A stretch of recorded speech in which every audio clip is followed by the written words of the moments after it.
हे भगवान जेकर बेटा पता होखे वैसन सास के होई करम करे के हो एकर वही तो गल मसल बा बाली सही काले ही अरे नतिया के बेटा ही पानी चला पानी लक्को बुली बुली ढेर चिलेबे तो चलाइबो ना कले चलाओ डुम के चलाओ अमा ए अमा अरे वो सुनात नहीं के काजी का कहतारू सुनत बटले बनी बोला का तो बुढ़िया से कितना प्यार से बोलन त का जन किंगा दुना उठ के बोले ए सुनाता तो बोलत काहे नहीं कु आ बुदबुदात का बाड़ी सुन लेनी बोल का कहे चाहतरी बोल ए अमा कहनी है खाना कब बनी ठीक कलू आए हमर बछिया हम लिए घर के नया नोचर पतो हई यानी हम तार पतो आ तू हमारा लड़का के माई हऊ नौ की माई पूछा तरु खाना कब बनी ए अमा सुन लियो ठीक जा हां कह देतनी काहे ना बैठी रे आ माई बा बेटा बेटी जन्मा देला जवान क देला हो त का रोब जमाई ना हो रोब काहे जमाई रामू त पिए नाही बर्तन धोआ गल बा ले जो धारो ने घर में केहू अपन जमला पर रोब जमावेला जमावत तू लेकिन हाँ तोरा पता बा लोग गाछ वृक्ष काहे लगावेला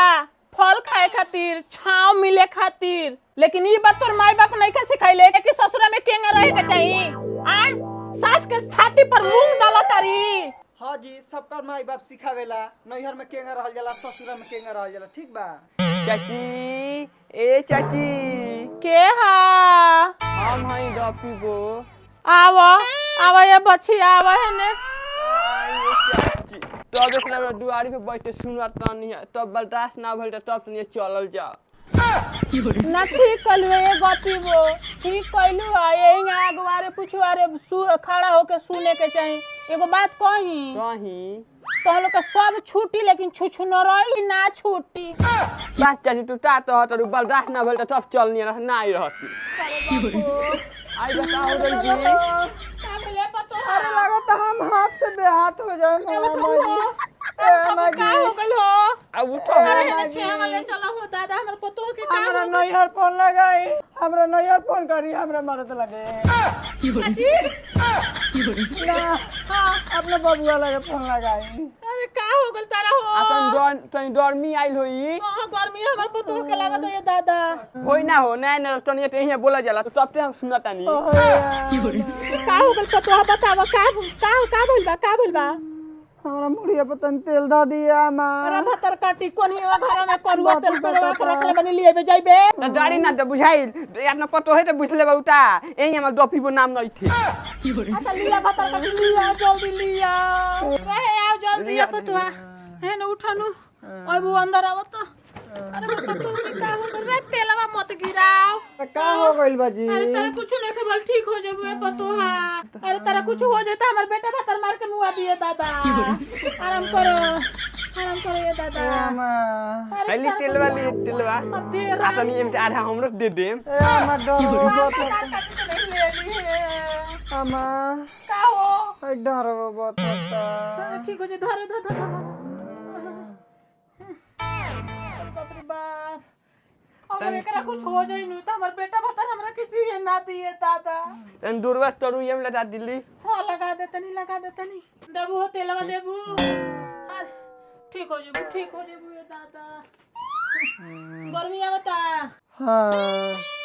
तनी एड़िया चुनचुनाता है अमा तने हरी जोर से माली अरे दादा हमार तो एकदम जियरे धक करे लागल कि पतो के का हो गइल चाची अब रहे दिए सूट दैल आराम तो दी हां ना तो फिर काजरे कुछ हो जाए तो हमारा हथियारी लाते चल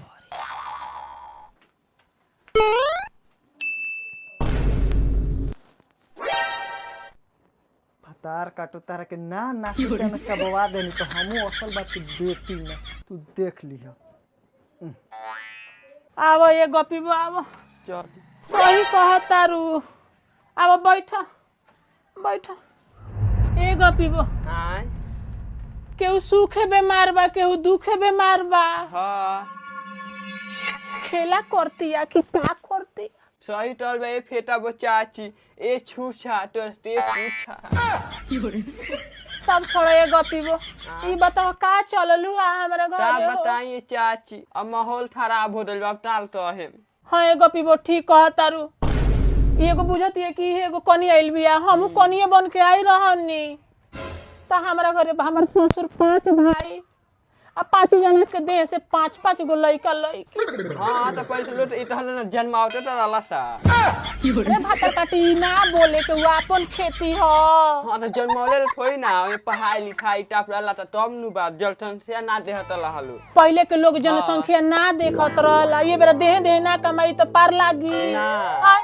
एगो हमर भातार बा ओकरा खइले पियला से समास नहीं खे मिलत हाँ उहो ते बाइन त दिन भर पीते पड़ रहे हाँ आ यही घरवा में हम 5 गो ससुर 5 गो सास आ 5 जना के देह से 5 गो लइका लइकी केंगा हम संभारी एगो हमारी भातार काटी एगो पतो भी है, एगो ओकरा से सास नहीं खे संभारा जाय दिए फेटा बच्चा चुप रही ना तो रही सब उल्टली सबरे कखनो रहे के पड़ता हाँ। छोड़ला से छोटी ना तितनो बिया तो अपने नु बिया हाँ हम मानता नहीं अपन लेकिन उ राड़ी भातार गाड़ी अपन मानो आता तब नइसन बुझत नहीं के बुझत तब भोगी बहन जी तो काम धंधा के उहे हाल बा कौनो गढ़ा में मछली नहीं की सन मछुआरवे पकड़ के लेके चल जाता रसन का भइल बारे मई आ गइले हमर बेटा आ गइले ए बाबू हम तार माई ना नु होई तार माई होते पटाइल बिया जाके देखो उहे तार माई जीरा के जर ले कहे के पड़त ये गपीबो हमारी लइका थोड़े बा ओकर एगो बात ना काटेला आ हमार एगो बात अपना जिद पर ना लेलाई तोरी ये कुली रहन से तोरी हाल बा ना ते सुधरबे आ ना उ सुधरी ए चाची हम चलता नहीं अब ताने रो बेटा पतो में माई में ता झाटा होलो ता हम बीच में पड़े जाई ना ठीक कहता हां जाता नहीं काज ने कावैलू ह बतियो न कहलू हमनी के चक्कर में तू चल गइलू ए अम्मा का कहता रे पतो है कह ए अम्मा जानते बानी हमार तन तबीयत खराब बा ए पतो है हमरा अच्छा नहीं खे लागत हाँ तो हमरो लगत तबियत तारा के देखा देखी हमरो तबियत खराब होई अब ए अम्मा का कहता रू तनी 2 कप चाय बनैती तनी हमरा अच्छा नहीं खे लागत हाय देखा हो 2 दिन काल बारू बना तरू सास चट देने कह तरू बनाओ तनी चाय हुकुम चलाओ तरू भातार करू तू नहीं तारा मांग में आगे लगा दम जो बना के पियो हुकुम ना चलाई त का करी हो आ शादी के दिन लेलू 2 लाख रुपया अब तू ना बनैबू चाय तो बनैया हमर सैया ए सुना तनी जी हां हां हां का कहत रे मेहरारू जी देखी ना तनी हमर मन ठीक नहीं खे अरे तो तू हे जे बैठो तनी हमरा के तो चाय बना देती 1 कप अरे अबे बना के लेके आवतनी काहे लेट कर देलू वो कहे में अबे बना के लेके आवतनी जाई। जाता नहीं हमर रनिया आते बानी हमर रनिया आ होय देखा बापवा काटी के हो होय देखा हमरा के छोड़ के बोलला से भातार के उहो नती के बेटा कम नहीं खे बनावे जाता चाय रे जाए नती के बेटा चाय लुआठी बना के पियावा ओकरा के जा आ गोड़ पर गिर सुबह शाम गोड़ लागो उहे तार माई है जा रे माई रे काहे हाला कोले बड़ी यार 2 कप चाय नु बनाओ के बाद चुप रह ए प्राण प्यारी कहत रनिया कि चाहवा में शक्कर ज्यादा रही कि कम तनी कमे डाले अच्छा हाला गुले मत करल हम आवतनी अभी आए ए नाती के बेटा कल से ओकर साया सारी सब फीची हो ये नु करबो सुन माई तोरा काम पहले ही कहनी कि माई रे मत ले दहेज अब तोर काहे फाटता करे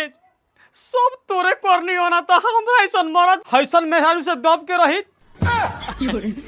हम तारा के ना कहनी हम अपने आप में बोलत रहनी आज ते दहेज ना ले रहतीस तो आज हमार ई लेंगा ना लागो रही जन ले का करतनी जाई जल्दी बना के लेके आई हाँ हाँ हाँ अबे लेके आओ तन रुक जा आ हई देखलो हो तमाशा हई मेहर मौगा के तमाशा देखलो हो आई हो दादा हई मेहरी के मेहर मौगा भइल बा ए दादा ए धरती फाटा कि हम सामा जाई आई दिन देखे से पहले मुंह करखी लगा जाई ए दादा एकरा 6 महीना होइले ना भइल रानी के तो मत्ती मर लेले भी यही रानी काजन हमरा लइका के हगनहरी के गु घोर के पिया देले भी ओकर मत्ती साफ पगला गइल बा देख माई ज्यादा बोलते रही बहुत ज्यादा बोलते रिश्ते